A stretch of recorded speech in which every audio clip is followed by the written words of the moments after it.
The gondolas, the Bridge of Sighs, the Grand Canal, the Doge's Palace, St. Mark's Basilica. Venice has achieved mastery in the art of putting on a show. It's not easy to distinguish in this inventory, where the greatest masterpieces are the set for so many romantic cliches, what is real from what isn't, what is genuine from what is phony.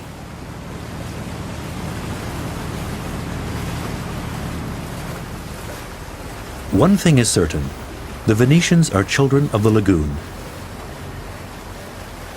Without the sea and the boats, they would never have invented the dazzling world that was the Republic of Venice.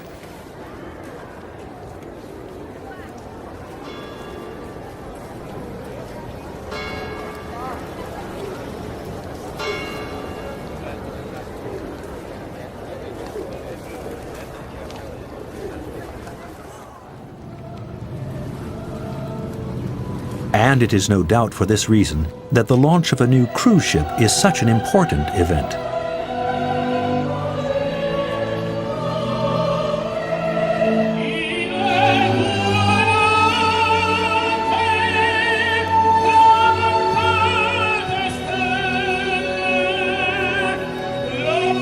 To crown the event, the godmother of this huge white ship is the most famous Italian actress, Sophia Loren. What better dream ambassadress for the cruise?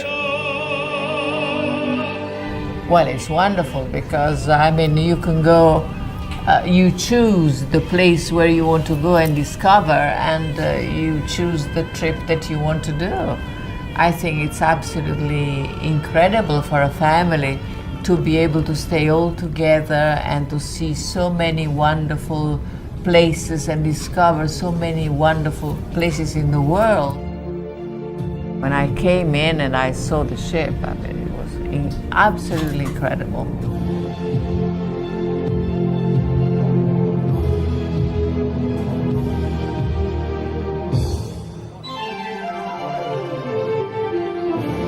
Accompagnata dalla comandante Ferdinando Ponti, signore e signori, Sofia Loren.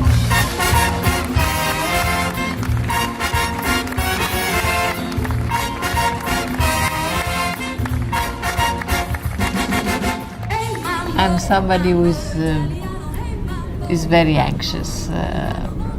I feel always the importance of the moment, and I get very emotional about it, yes, I do. Pronti, preparatevi perché questo è un momento molto importante. Be prepared, everybody. Sì!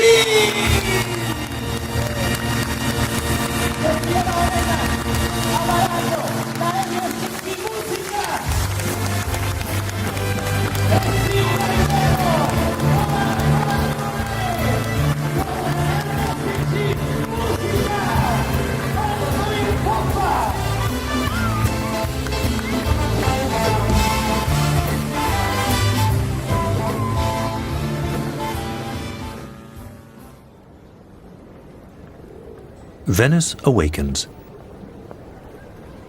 The Piazza San Marco has the elegance of a theater. A few hours before the curtain rises, people are busy putting up the set.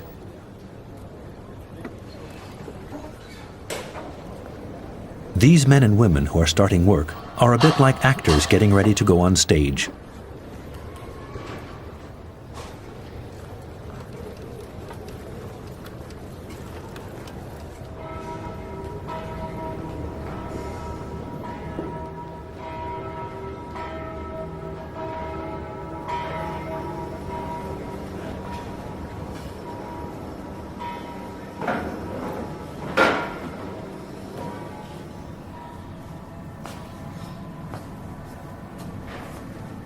Beyond the theater set, there is a real city. Not very far from Piazza San Marco, just over a few bridges and down a couple of tiny streets, you can feel the heartbeat of Venice.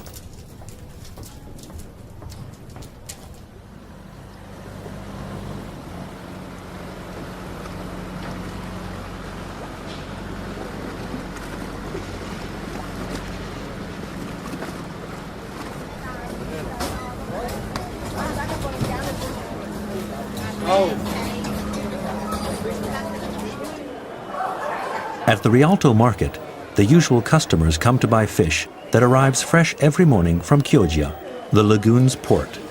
But this other Venice loses a few of its inhabitants each year. They move to Padua, Mestre, and the new housing complexes on dry land. But they return to Venice every morning to go to work, always stopping on their way to have the indispensable coffee.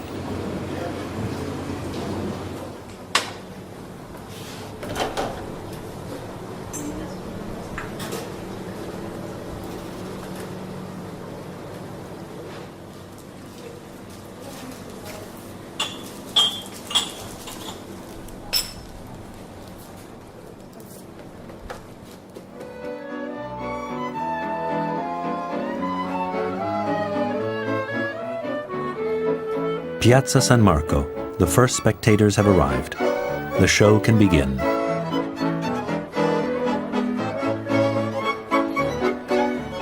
Venice likes to admire herself in the mirror of the past.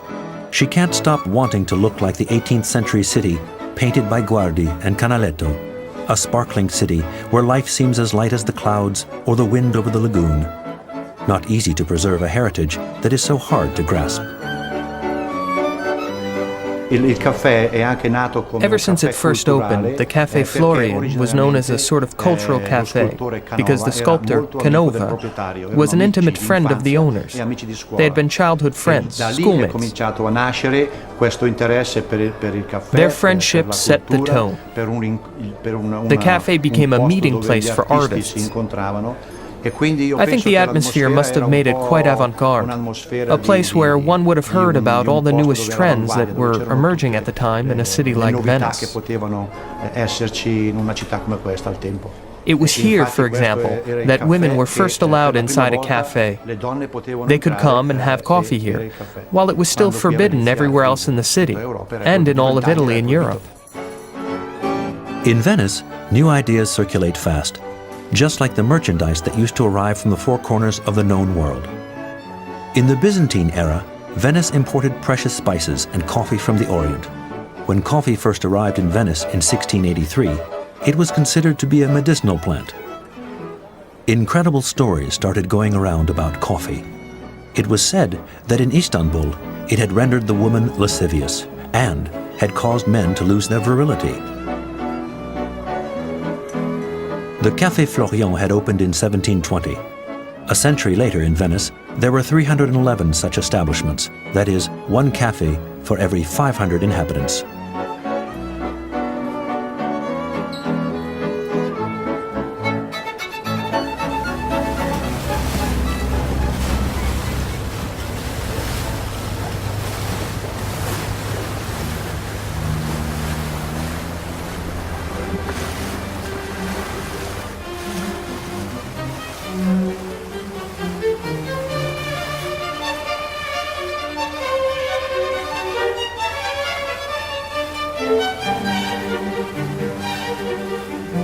To understand the history of the privileged relations between Venice and the Orient, one needs to take a look at the history of the Mediterranean.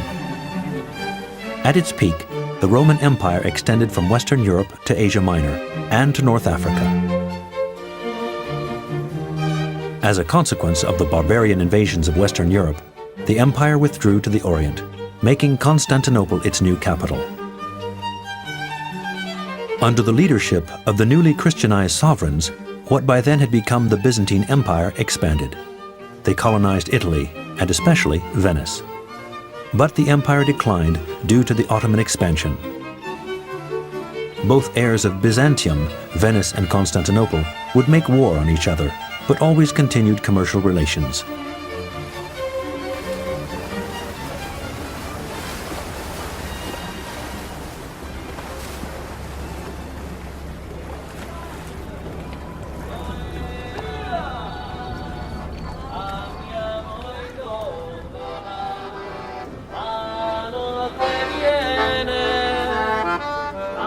From the 12th to the 18th century, Venice was one of the great Mediterranean powers, but with no ambition for territorial hegemony, since Venice's strength lay in commerce and diplomacy. Even during the times of direct confrontation, like the Battle of Lepanto, where the Venetian fleet crushed the Turkish fleet, never did Venetians stop commercial trade with the Turks. In 1621, they opened trading counters on the Grand Canal. As of the 12th century, 3 Moorish brothers from the Peloponnese opened the way by coming to the Cannaregio quarter.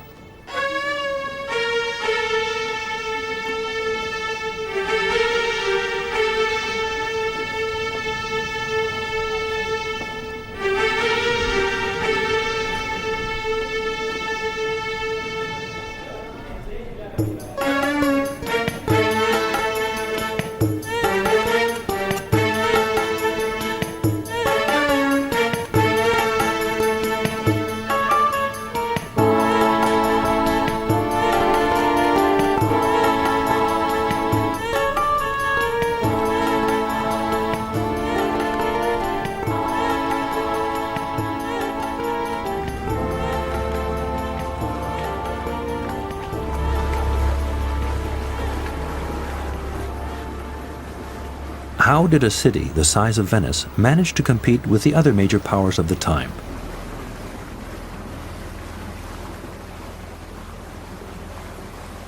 The secret lies there, behind those long brick walls.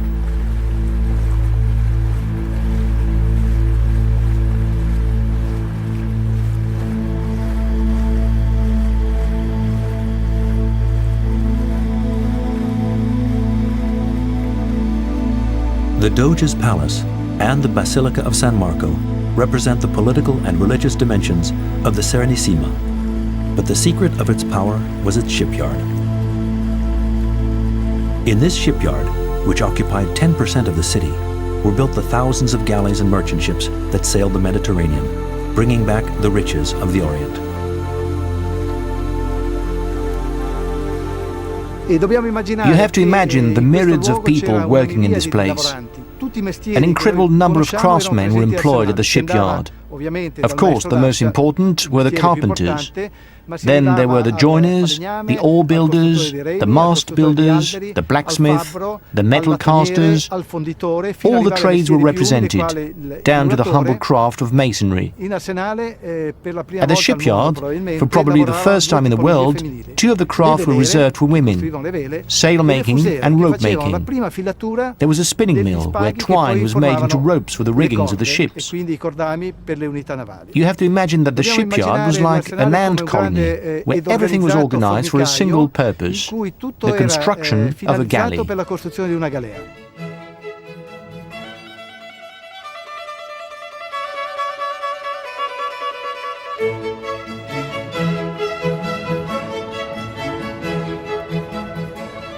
Of all the boats that were constructed here, there was one that was utterly exceptional, the Bucentaur. The Bucentaur was a very particular galley. Its top half was modified to accommodate a great many people. The last Bucentaur had almost 2,000 decorative wood carvings covered in gold leaf.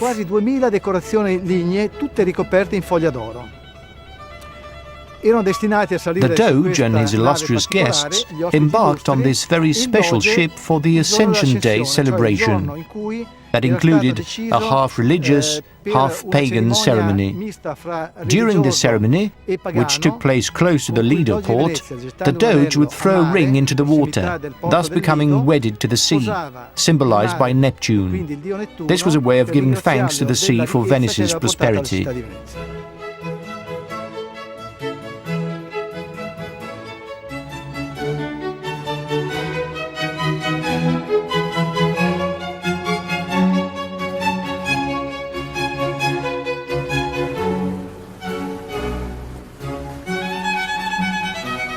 Thanks to its commercial activity, Venice pushed its horizon and its borders well beyond the lagoon. Venice became the crossroads of the world. The facades of the palaces that line the Grand Canal are a sign of its commercial and cultural prosperity.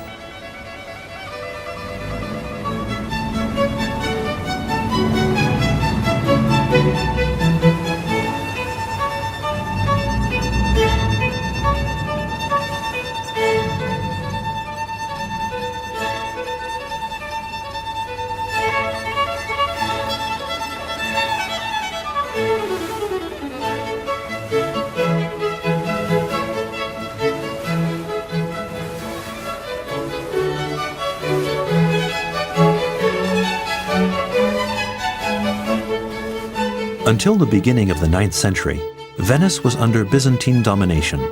The Greek saint Theodore was patron saint of the city at that time. In 828, two merchants brought back from Alexandria the body of Saint Mark, the evangelist, who became the new patron saint. This change symbolized Venice's emancipation from Byzantium and marked its new identity as a Western state. But the Serenissima would never forget its Oriental roots, which are so apparent in the structure of the Basilica San Marco.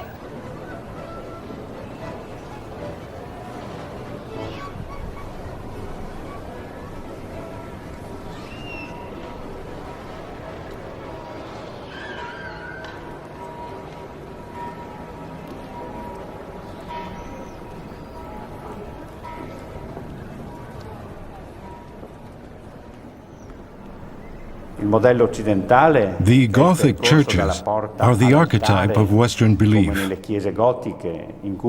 A main aisle spans the entire nave, all the way from the entrance to the altar. It is a symbol of the long road everyone must travel to reach God.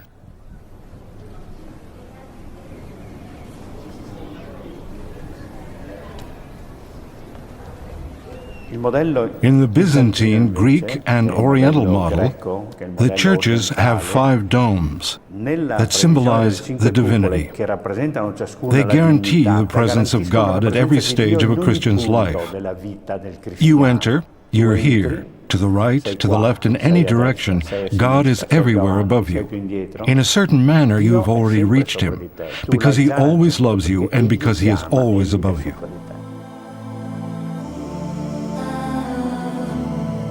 The Venetians sought inspiration from the style developed in Byzantium and hoped to equal the high level of Byzantine achievement.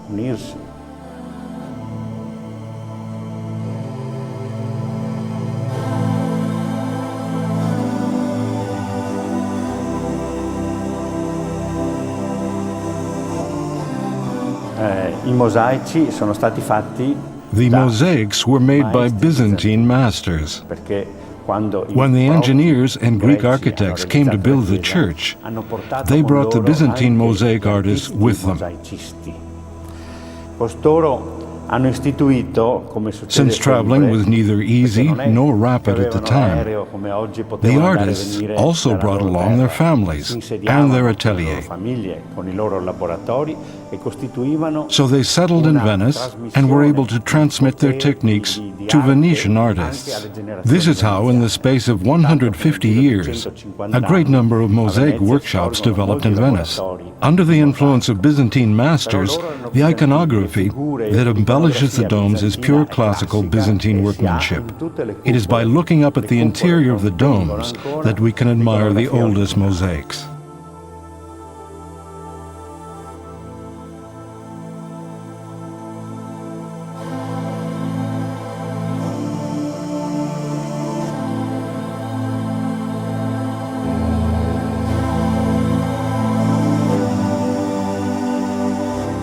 For centuries, artists would continue the work of their predecessors by covering the walls of the basilica in mosaics. From its Byzantine simplicity to its Baroque exuberance, this monumental work expresses the permanence of the Oriental influence on Venice.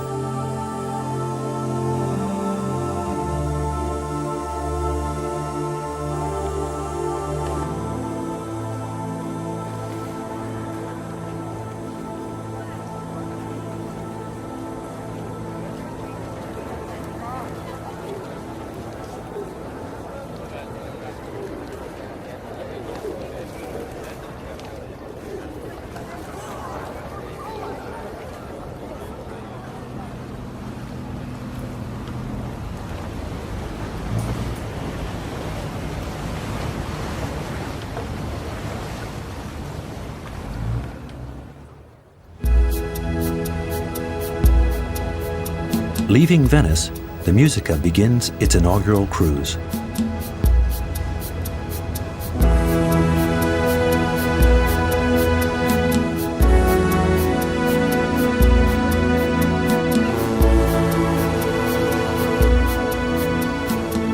It slowly descends the Giudecca, while its passengers enjoy the long, majestic panorama of one of the world's most beautiful cities.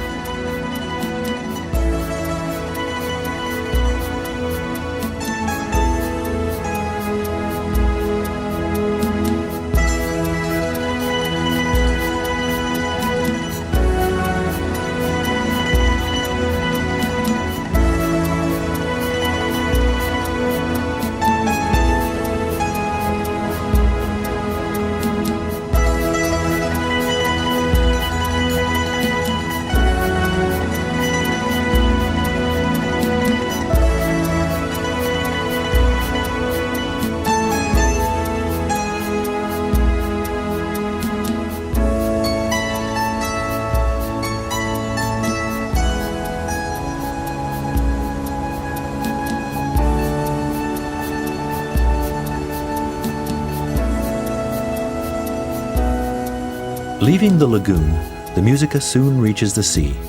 Destination, Bari and southern Italy.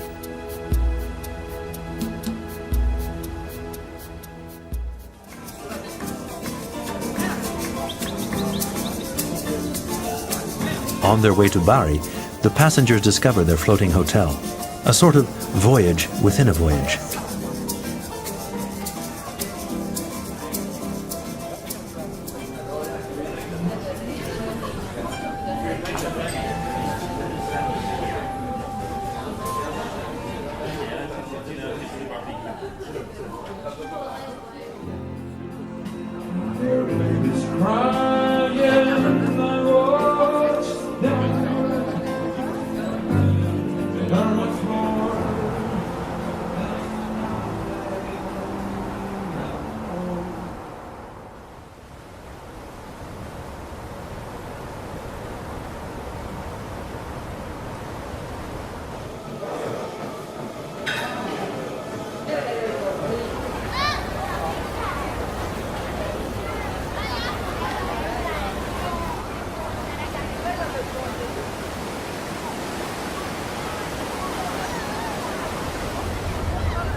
We are approaching Bari.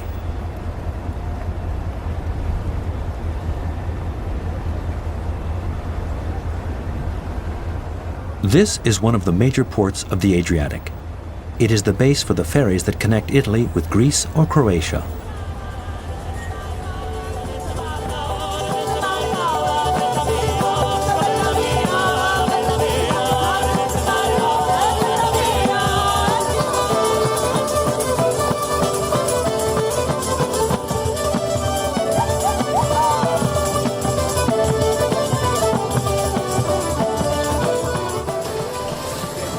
In the Middle Ages, Bari was already a booming city of sailors and merchants. 2 centuries after Venice had received the remains of St. Mark, the sailors of Bari stole the relics of St. Nicholas from Myra in southern Turkey. Having become the city's patron saint, the veneration of St. Nicholas rapidly spread beyond the Italian borders.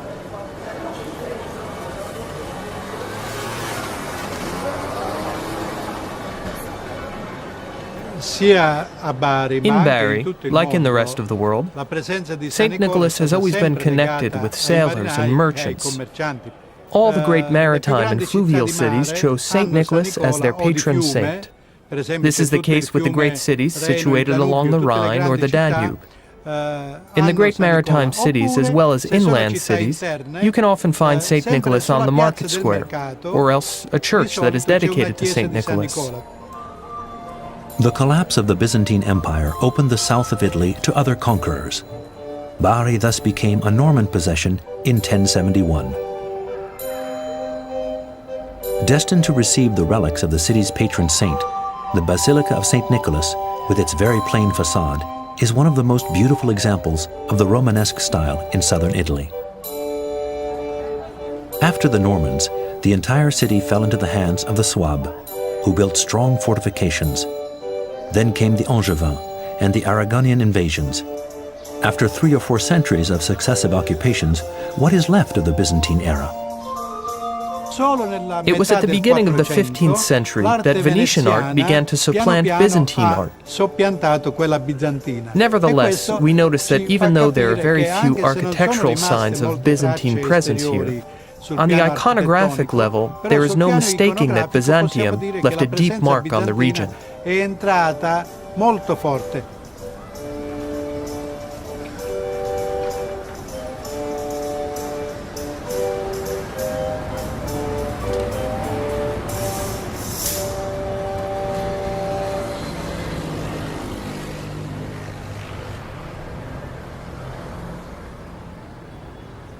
Leaving Bari, we set our course southwest towards Turkey.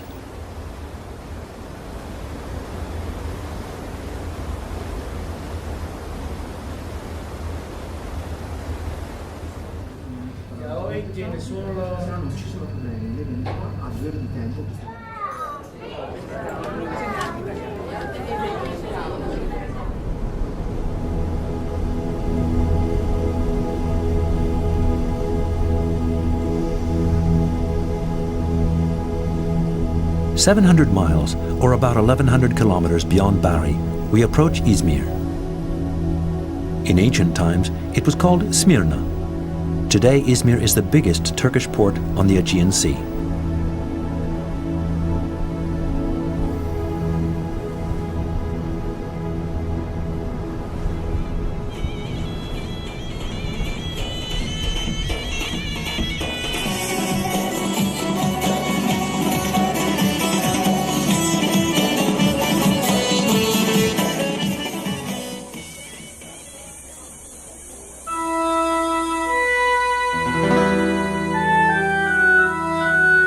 During the Greco-Roman period, a great number of colonies flourished along the shores of the Aegean Sea. Of all those cities, Ephesus was probably the most powerful and the most prosperous.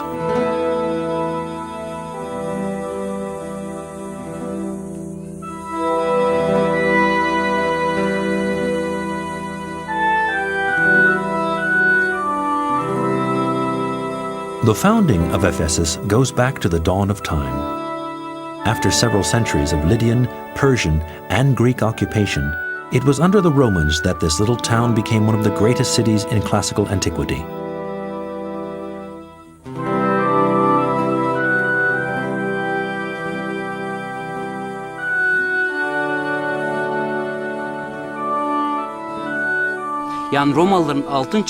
The golden age of the Roman Empire began in the 2nd century. At that time, the city's population reached 200,000. This population was made up mainly of commoners. There were also aristocrats, slaves, and merchants. Many of them came from various lands to the east of Anatolia. It was for this reason that many different languages were spoken here in Ephesus, and that many different religions were practiced. The city had always been a bridge between the Orient and the West. We know that most of the merchandise, the raw materials that were imported to the West along the Silk Route, all of those products passed through here.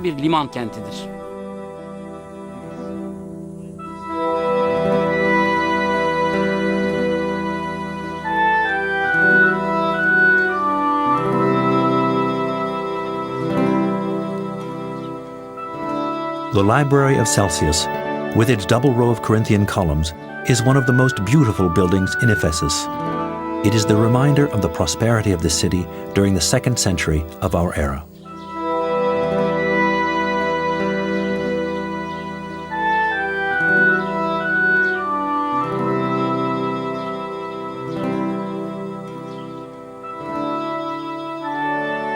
At that time, Ephesus was located directly on the sea. Its great port was the key to its prosperity. But the alluvial deposits carried by the river progressively caused the shoreline to recede and ultimately filled the port with silt. Little by little, Ephesus disappeared under the sediment. It was only during the second half of the 19th century that excavations revealed the impressive extent of the site.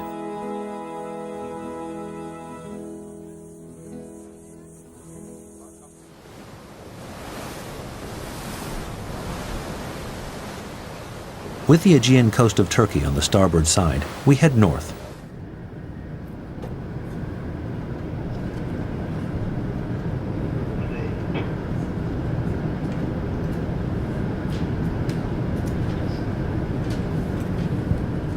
This route will take the Musica to its final destination, Istanbul.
During the night, we have crossed the Dardanelles Straits and passed into the Sea of Marmara. The Princess Islands are visible ahead. We're approaching Istanbul.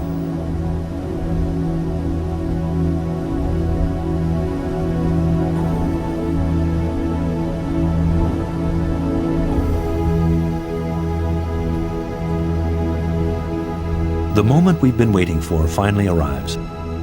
On the promontory, the silhouettes of the Blue Mosque and St. Sophia come into view. There is Byzantium, there is Constantinople, this is Istanbul.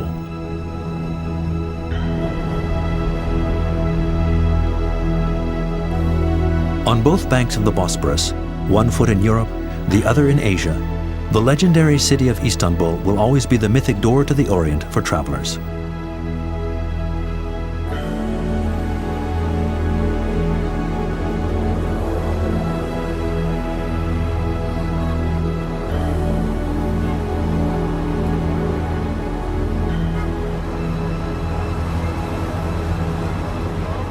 To feel the pulse of this city, one has to go to the Galata Bridge. This bridge spanning the river called the Golden Horn is the transportation hub. Cars, pedestrians, and boats are everywhere. The huge population explosion means that the two suspension bridges linking Europe and Asia are no longer sufficient. To handle the masses of workers crossing the Bosporus each day, the number and the size of the ferries keeps increasing. Meanwhile, awaiting the completion of the undersea subway, where else in the world do a city's inhabitants cross from one continent to the other by boat every morning to go to work?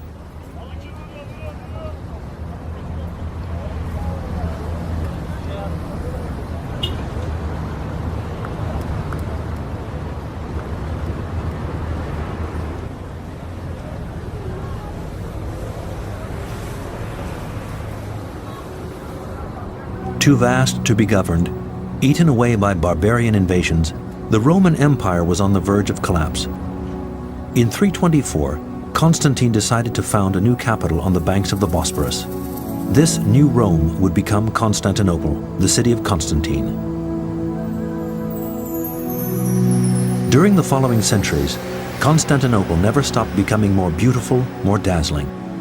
After the Romans, the Byzantines fortified the city, which then consisted only of a portion of the western bank of the Bosporus.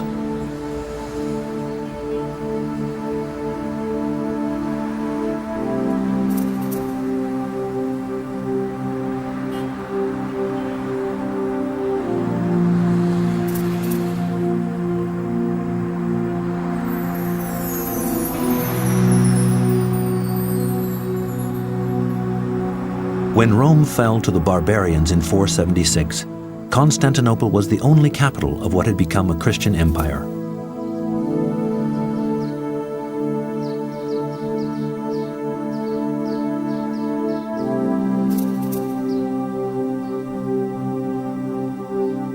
For nearly 8 centuries, the Byzantine Empire would be a bastion of Christianity in the Orient, and a barrier to the barbarians, and later to the rise of Islam.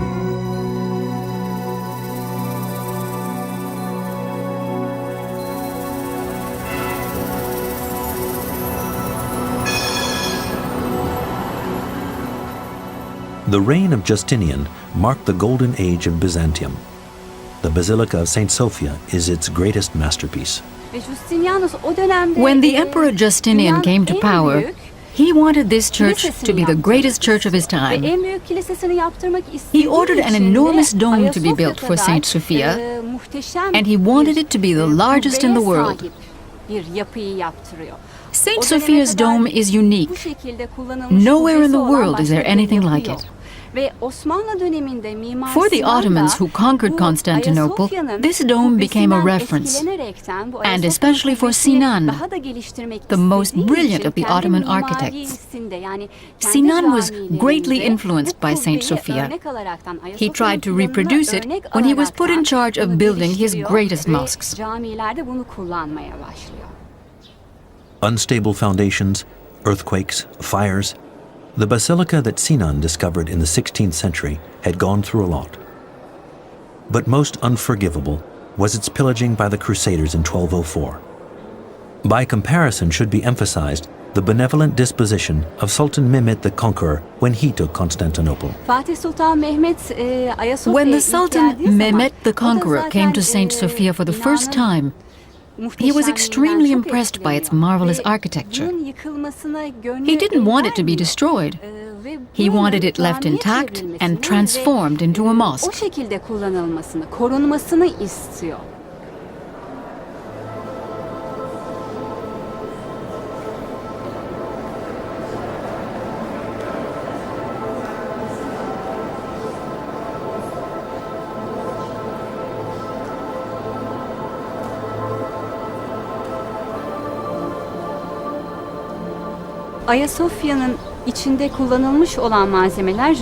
Most of the materials used in the construction of St. Sophia, especially the marble columns, came from Egypt, Ephesus, and other cities of the empire.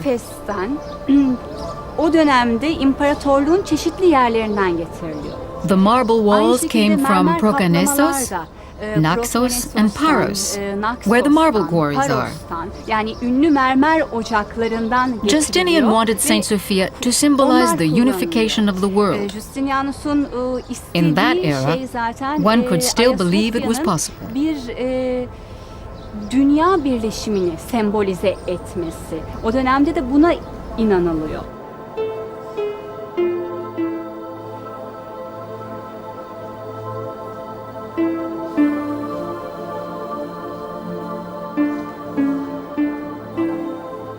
A high gallery runs completely around the central nave. This is the gymnasium, the section reserved for women. The most beautiful mosaics are situated in this part of the building, like that of the Dacis mosaic, also known as the Mosaic of Prayer. Christ, the Virgin, and St. John the Baptist are depicted in gold leaf. Even beyond the technical prowess, what is so admirable here is the realism in the treatment of the faces.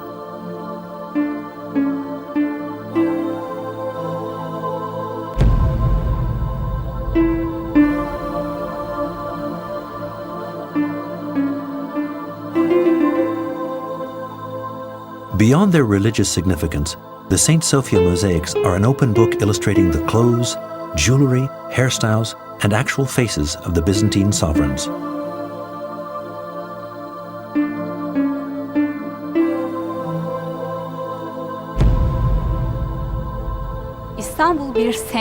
Istanbul is a synthesis of Byzantium, Constantinople, and the Istanbul of today.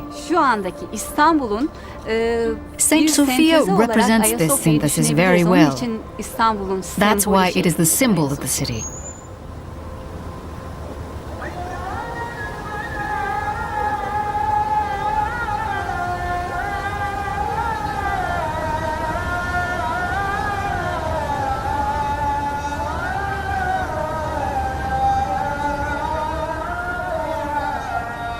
Saint Sophia has watched over the city for almost 1,500 years. 15 centuries in which the caravans brought all the treasures of Central Asia and the Arabian Peninsula to the shores of the Bosporus. 15 centuries during which sailing ships dropped anchor in the middle of the Golden Horn, taking aboard precious goods bound for Europe. The most valuable of all these goods, the ultimate prize, spices.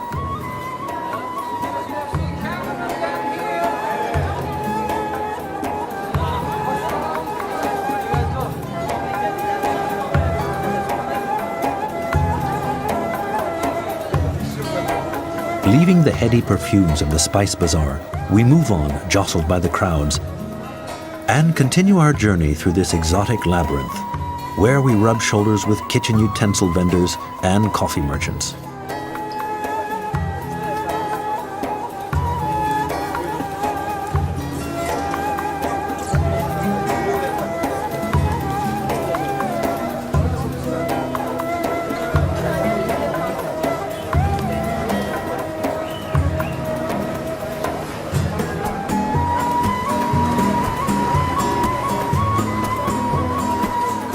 Further on, we reach the entrance to another world, the Grand Bazaar.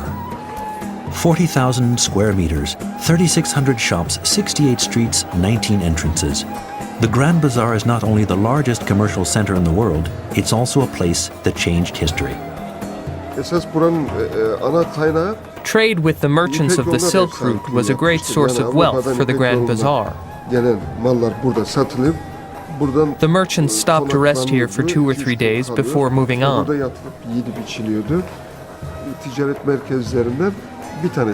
At that time, the Grand Bazaar was the main hub for all commerce.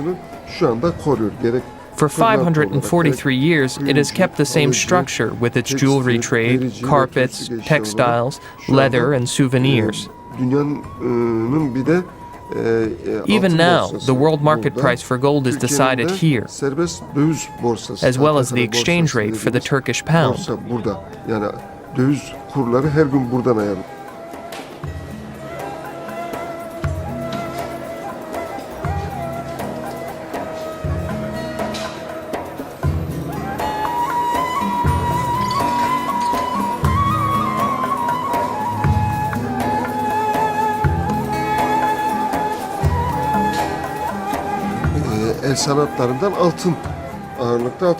In the past, the Venetians were above all interested and attracted by gold.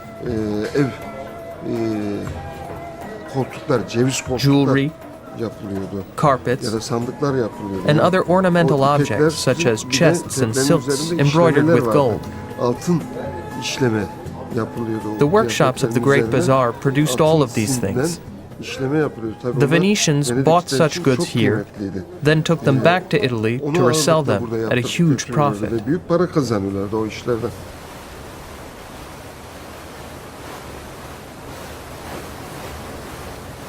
Today, cargo ships and ferries have replaced feluccas and schooners. At the time of the Silk Route, or of trade with Venice, the waters of the Bosphorus were the center of an incredible traffic for all kinds of sailing ships.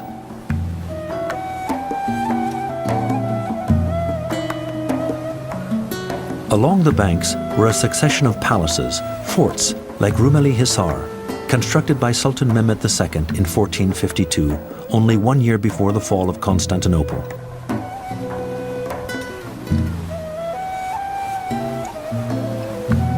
Here we also discover the yalis, traditional wooden homes that today are the pride and joy of the more wealthy inhabitants of Istanbul.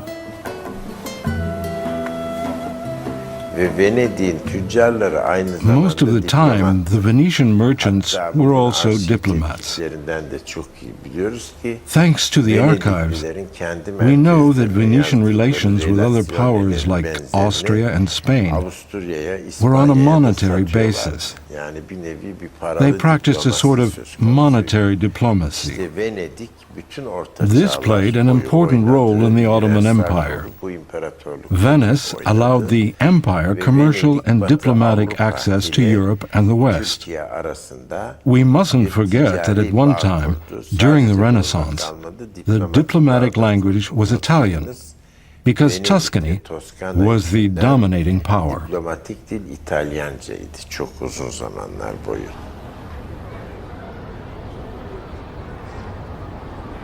Without denying the Venetian influence and the omnipresent Byzantine style, many masterpieces were also produced in Constantinople under the Ottomans, beginning with the elegant Blue Mosque.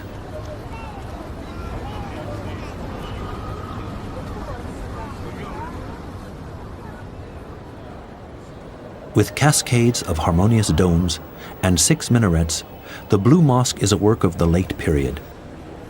Built in the beginning of the 17th century, when the power of the Ottoman Empire was rapidly declining, it was inspired by a model elaborated 150 years earlier by the incomparable Sinan.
To have a better idea of the elegance and diversity of Ottoman architecture, one needs to go inside the Topkapi Palace Museum, which for 400 years was the political center and the government seat of the Ottoman Empire.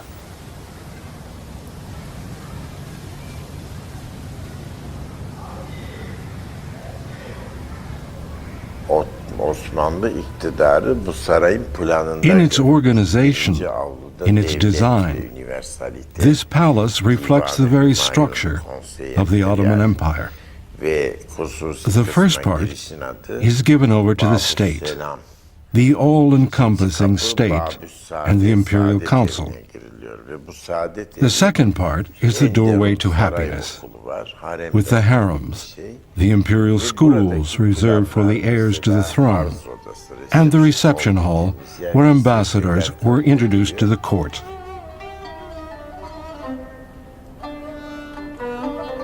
Today, the riches accumulated by the sultans are all exhibited in the treasury of the Topkapi Museum. Among the exceptional pieces to be found are a pear-shaped 86-carat diamond,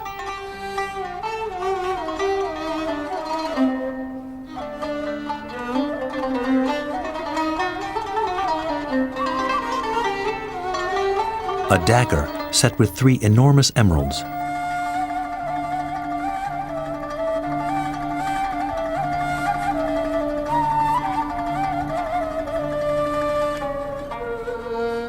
and this 18th century osprey, ornamented with an emerald topped by rubies surrounded by diamonds.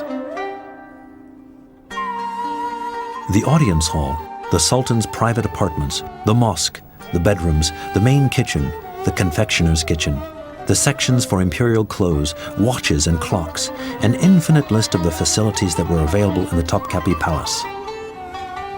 The palace is built around 4 vast courtyards that were a veritable city within a city that could accommodate thousands of people.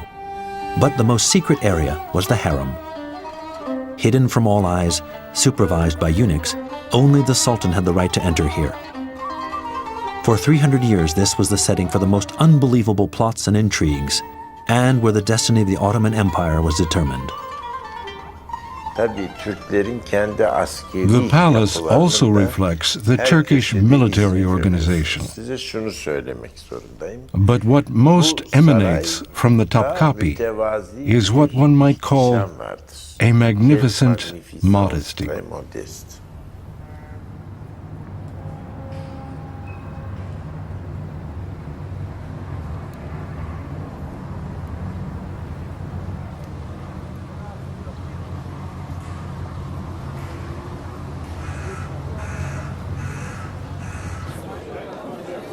If cafes were the literary clubs and the fashionable spots of 18th century Venice, in Constantinople they were a part of everyday life. Today in Istanbul, the cafe associated with the nargile is still part of the art of living.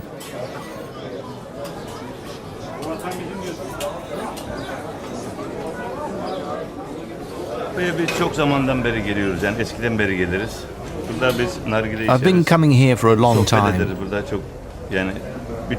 I smoke a water pipe, I drink coffee, and I talk to my friends about all sorts of things, like politics, football, or the problems in Turkey.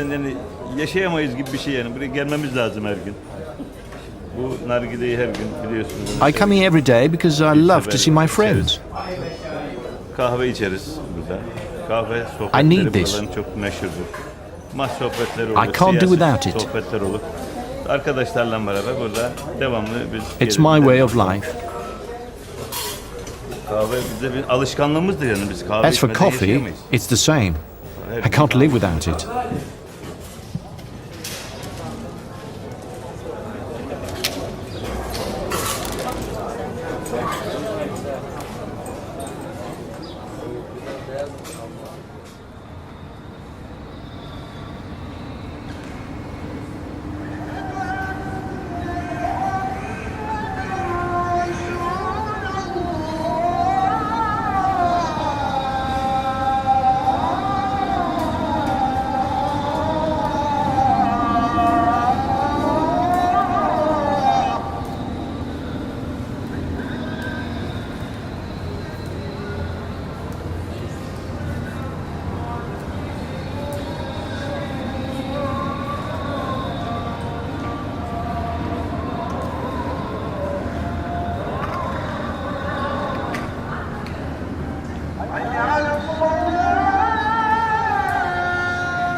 The gondolas, the Bridge of Sighs, the Grand Canal, the Doge's Palace, St. Mark's Basilica.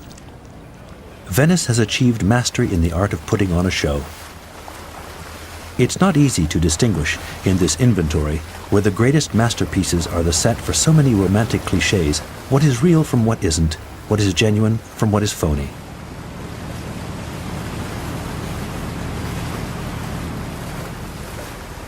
One thing is certain, the Venetians are children of the lagoon. Without the sea and the boats, they would never have invented the dazzling world that was the Republic of Venice.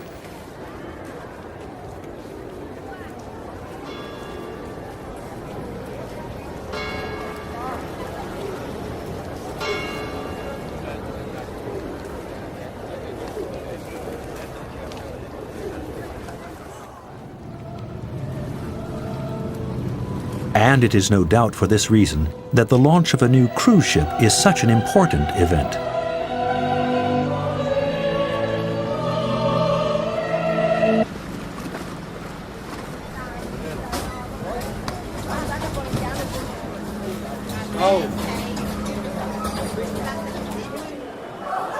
At the Rialto market, the usual customers come to buy fish that arrives fresh every morning from Chioggia, the lagoon's port. But this other Venice loses a few of its inhabitants each year. They move to Padua, Mestre, and the new housing complexes on dry land. But they return to Venice every morning to go to work, always stopping on their way to have the indispensable coffee.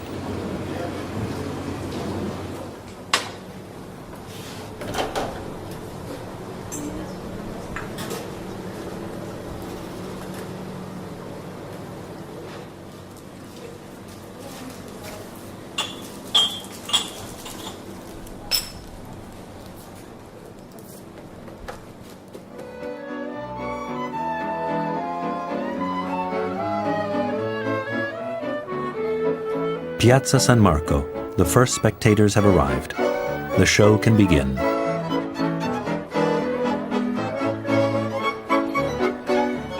Venice likes to admire herself in the mirror of the past.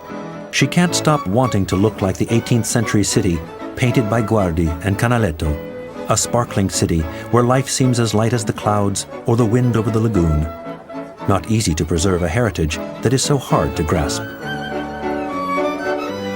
Ever since it first opened, the Café Florian was known as a sort of cultural café because the sculptor, Canova, was an intimate friend of the owners. They had been childhood friends, schoolmates.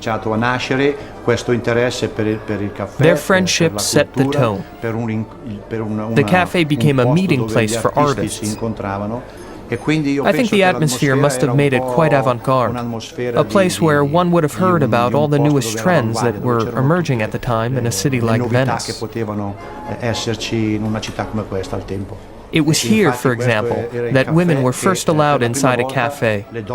They could come and have coffee here, while it was still forbidden everywhere else in the city, and in all of Italy and Europe.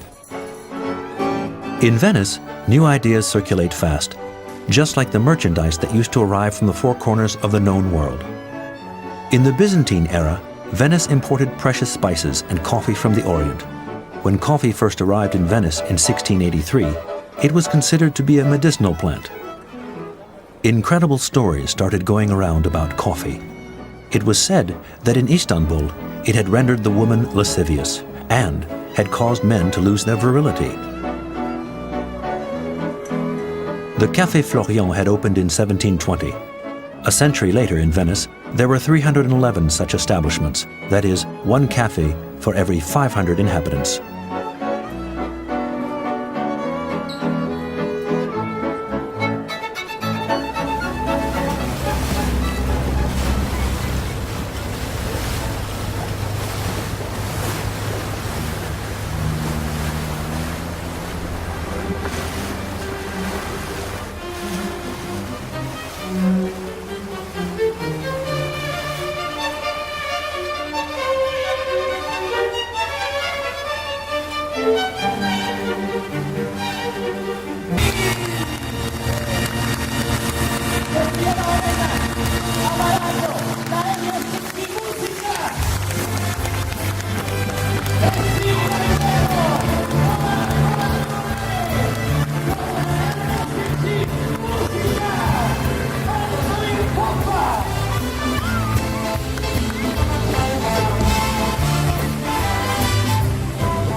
Venice awakens. The Piazza San Marco has the elegance of a theater. A few hours before the curtain rises, people are busy putting up the set.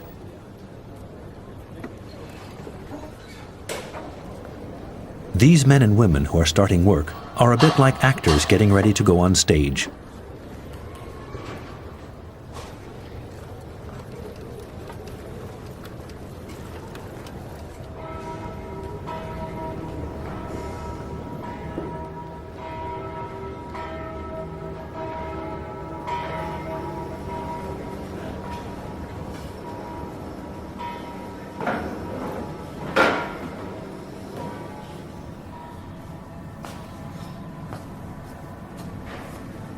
Beyond the theater set, there is a real city. Not very far from Piazza San Marco, just over a few bridges and down a couple of tiny streets, you can feel the heartbeat of Venice.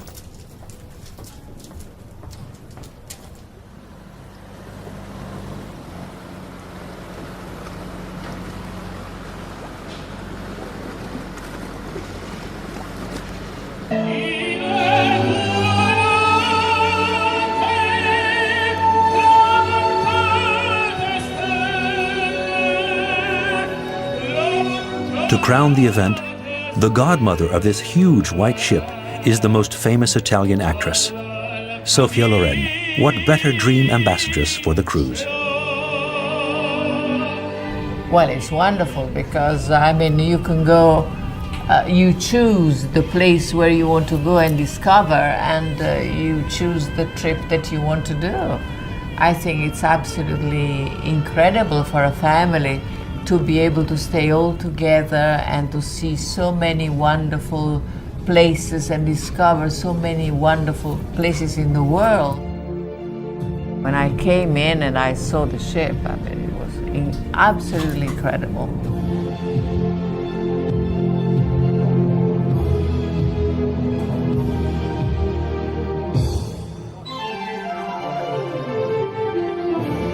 Accompagnata dalla comandante Ferdinando Ponti, signore e signori, Sofia Loren.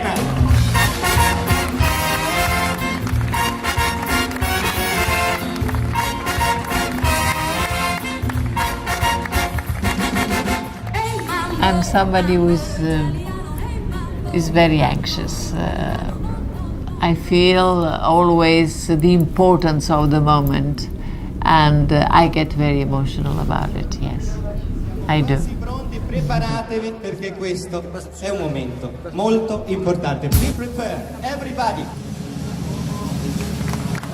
Sì!